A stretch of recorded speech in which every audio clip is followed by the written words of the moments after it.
সংগ্রামী সাথী বন্ধুগণ, 5ই আগস্ট পরবর্তী সময়ে যখন সংস্কারের আলাপ ওঠে, ইসলামী আন্দোলন বাংলাদেশ রাষ্ট্র সংস্কারের জন্য সুনির্দিষ্ট প্রস্তাবনা দিয়ে প্রথমত সরকারের প্রতি আহ্বান জানায়। কিন্তু আমরা দেখতে পেয়েছি গত 5ই আগস্টের পরে বর্তমান অন্তর্বর্তীকালীন সরকার একটি দলের প্রতি তারা নমনীয় হয়ে গিয়ে একটি দলের সিদ্ধান্ত মতো রাষ্ট্রকে ঢেলে সাজাতে চায়। কিন্তু আমরা দেখতে পাচ্ছি আমরা যেই দাবি পেশ করছি, আমাদের দাবি মেনে না নিয়ে তারা নির্দিষ্ট একটি দলের দাবির দিকে তারা ধাবিত হচ্ছে। সংগ্রামী ভাইয়েরা আমার, আমরা বলেছি জুলাই সনদের আইনি ভিত্তি দিতে হবে।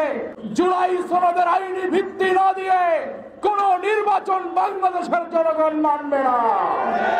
প্রিয় ভাইয়েরা আমার, আমরা পিয়ার পদ্ধতির কথা বলেছি। পিয়ার পদ্ধতিতেই উভয় কক্ষে আগামী জাতীয় নির্বাচন হতে হবে।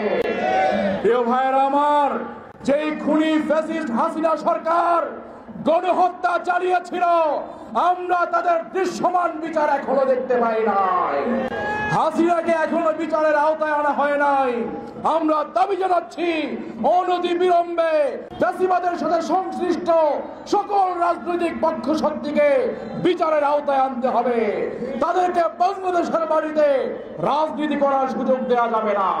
প্রিয় ভাইরা আমার, সর্বশেষ আমরা দাবি জানাতে চাই, লেভেল প্লেইং ফিল্ড ছাড়া কোন নির্বাচন বাংলাদেশে সুষ্ঠু হতে পারে না।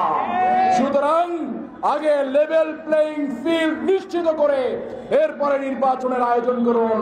এর আগে যদি নির্বাচনের আয়োজন করা হয়, সেই সিদ্ধান্তকে বাংলাদেশের সর্বস্তরের জনগণ প্রত্যাখ্যান করবে ইনশাআল্লাহ।